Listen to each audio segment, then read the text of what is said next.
दादा, नगरपालिकेच्या सर्वसाधारण सभेमध्ये पत्रकारांना प्रवेश नाकारला जातोय, याबाबत आपण काय सांगता? अतिशय योग्य प्रश्न आपण आज विचारलेला आहे आणि सर्व पत्रकार बांधवांचा रोष असणं हे अतिशय साहजिक आहे. परंतु आजच मी बातमी वाचली की येणाऱ्या 30 तारखेच्या जनरल बॉडीच्या मीटिंग मध्ये पत्रकारांना येऊ देऊ नये अशा प्रकारची भूमिका नगराध्यक्ष घेत आहेत.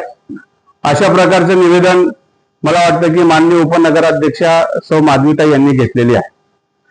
मुळात उपनगराध्यक्षा या माझ्या मावशी आहेत, परंतु त्याच्यासोबत ते उपनगराध्यक्ष असल्यासोबत या शहादा शहराच्या अतिशय जबाबदार अशा लोकप्रतिनिधी आहेत.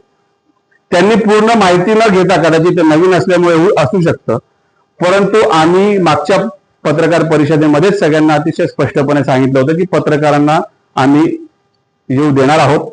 तशा प्रकारचा मेसेज जो मीडिया ग्रुप सिओनच्या माध्यमातून चालवला जातो त्याच्यामध्ये आपल्याला आधीच कळवलेलं आहे की 30 तारखेच्या मीटिंगला सर्व पत्रकारांना आपण येऊ देणार आहोत आणि त्यांना पूर्ण ऍक्सेस मिळणार आहे. लोकशाहीचा प्रमुख घटक म्हणून पत्रकारिता असते याची संपूर्णपणे मला जाणीव आहे. अतिशय पारदर्शकपणे काम करण्याचा माझा स्वभाव आहे.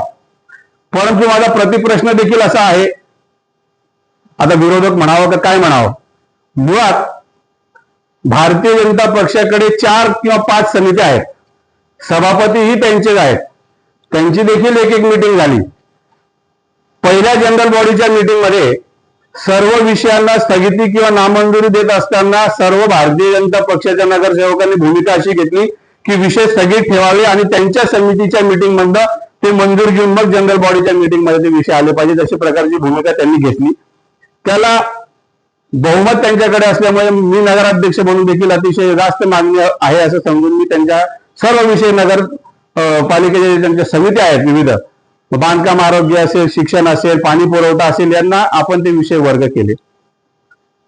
परंतु ज्यांना वाटते की लोकशाही धोक्यात आहे त्यांना माझा मूळ प्रश्न असा आहे की तुमच्याकडे 4 सभापती असताना आणि हे सगळे विषय तुम्ही तुमच्या समितीमध्ये घेतलेले असताना मग तुमच्या समितीच्या मीटिंग मध्ये पत्रकारांना का बोलवलं नाही? मग तुम्ही लोकशाहीचा गळा आवळण्याचा प्रयत्न करतायत का? पारदर्शकपणे तुम्हाला कारभार करायचा नाहीये का? असा प्रश्न मी देखील विचारू शकतो. परंतु प्रशासन चालवत असताना अनेक अडचणी असतात, काही गोष्टी मागे पुढे होत असतात.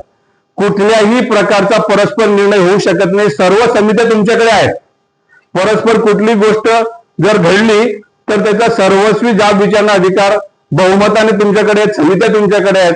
असं असताना पत्रकारांना येऊ देत नाही अशा प्रकारची पोरकट भूमिका कृपया कोणीही घेऊ नये असं माझं मत आहे. सर्व नगरपालिकेच्या बैठकांमध्ये किंवा सर्व गोष्टींचा ऍक्सेस हा पत्रकारांसोबत सन्माननीय नगरसेवकांना देखील आहे. माझा अतिशय पारदर्शकपणे कारभार झाला पाहिजे या मताचा मी आहे. सर्व पत्रकार बांधवांना आम्ही हात जोडून विनंती करतो आहे की आपल्याला कालच सीओनी सांगितलेलं आहे की आपण पत्रकार परिषदेमध्ये हजर राहावं. आपण त्याचं लाईव्ह चित्रीकरण करा.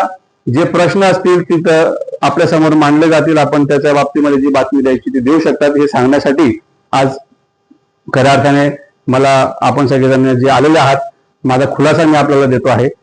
पुन्हा एकदा 30 तारखेला मीटिंग आहे, सर्व पत्रकारांनी यावं ही हात जोडून विनंती. धन्यवाद.